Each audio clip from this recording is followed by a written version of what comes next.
Dear children, welcome to the second session on kingdom classification. In the previous video, we talked about the first two kingdoms of the five kingdoms, the kingdom Monera and the kingdom Protista. In this video, we will discuss the next two kingdoms, the kingdom Fungi and the kingdom Plantae. But before that, you should be well acquainted with few of the relevant terms. The long branching slender tube-like structures of a fungus are called hyphae. A network of these fungal threads or hyphae is called mycelium. Hypha and mycelium are shown in the diagram. Saprophytes, they are the heterotrophs that derive their food from dead and decaying matter. And parasites, they live on or in the tissue of another living organisms, the host, and absorb the nourishment from its body. Symbiotic association. It is an association between two different kinds of individuals where both are benefited. Lichen, it is a symbiotic association between an alga and a fungus. Next is antibiotic. These are chemicals that kill or stops the growth of certain kind of microbes. Thus, they help our body to fight diseases. Penicillin is an antibiotic used to fight diseases caused by bacteria, which was discovered by Alexander Fleming. Fermentation, it is the anaerobic breakdown of sugars into alcohol or an acid using microorganisms like yeast or bacteria. Some of the fermentation processes where yeast is used are in the fermentation of sugars in rice and barley to produce beer, in fermentation of sugars in grapes to make wine, and it is also added to dough to make it rise. Whereas curd is made by bacterial fermentation of milk, in which lactose in milk is converted into lactic acid, as you have already learnt under kingdom Monera. Now let's know about some of the characteristic features of the members of kingdom Fungi. Kingdom Fungi includes organisms like yeast, molds, and mushrooms. Yeast is a unicellular fungi, whereas others are multicellular, as you can see in the diagram. Multicellular fungi is made of hyphae, and the mass of hyphae is called mycelium. The fungi are eukaryotic. They are non-green, so they cannot prepare their own food. Rather, they are heterotrophic. They derive their food either saprophytically or parasitically. Most fungi are saprophytes. Some fungi also live in symbiotic relationships with green or blue-green algae known as lichens. Association between the algal and fungal cells in lichens can be seen in the diagram. The alga provides food to the fungus and the fungus provides shelter and protection to the alga. Thus, both are benefited. The cell wall of fungus is made of chitin. Because of the presence of the cell wall, fungi were placed under plants in the two kingdom system of classification, but they lacked chlorophyll.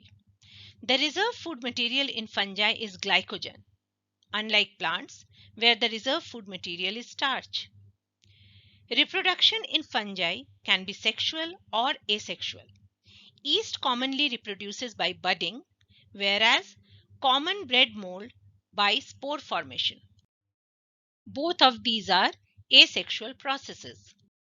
The various steps in the budding process in yeast is well explained in the diagram. Let's now study the structure, nutrition, and respiration in bread mold. Bread mold. Bread mold is a multicellular fungus. As you can see in the diagram, it is made up of thread-like filaments called hyphae. Hyphae that grow downwards are called rhizoids. The erect hyphae are called sporangiophores. These sporangiophores bear rounded bodies at their tips, known as sporangia. Singular, sporangium. Spores are present inside sporangium. Nutrition. It has a saprophytic mode of nutrition. Digestion is extracellular. Digestive juices secreted by the hyphae of the fungus on bread pieces convert the starch present in bread into glucose, which is then absorbed directly into the hyphae. Respiration is aerobic, that is, it needs oxygen. This is the reason why hyphae grow on the top layer of the bread only. Finally, let's talk about some harmful and some useful fungi. Harmful fungi. Some fungi can damage food products, paper, leather, etc. Some cause diseases in crops. Some cause diseases in humans and also in animals. Some are toxic, poisonous, and simply inedible. Useful fungi. Some are edible. Some produce antibiotics. Some used in bread making. And some help in recycling of nutrients. Children, you can refer to page 34 and 35 to know more about them. Now let's move to the fourth kingdom, Kingdom Plantae.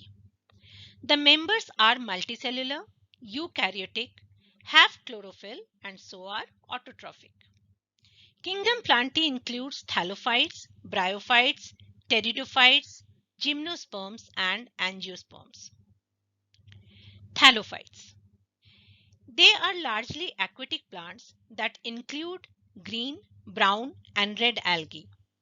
Green algae contain chlorophyll and are autotrophic.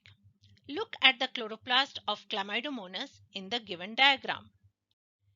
Bryophytes.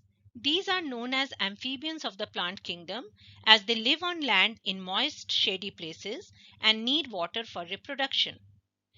Bryophytes have stems and leaves but no roots. Root-like structures called rhizoids are present that help to absorb water and minerals from the soil and fix the plant body to the soil. Examples: liverworts and mosses. Next are pteridophytes. Pteridophytes are green plants found in cool, shady places. They do have roots, stems, and leaves. Examples: ferns and horsetails. Then comes the gymnosperms. These are seed-bearing plants, but the seeds are not enclosed within the fruits. That is, they don't have fruits. Example: cycas and pinus. Last are the angiosperms. These are seed-bearing plants where the seeds are enclosed inside fruits. Angiosperms are further divided into dicotyledonous plants and monocotyledonous plants. That's all for today. Thank you very much.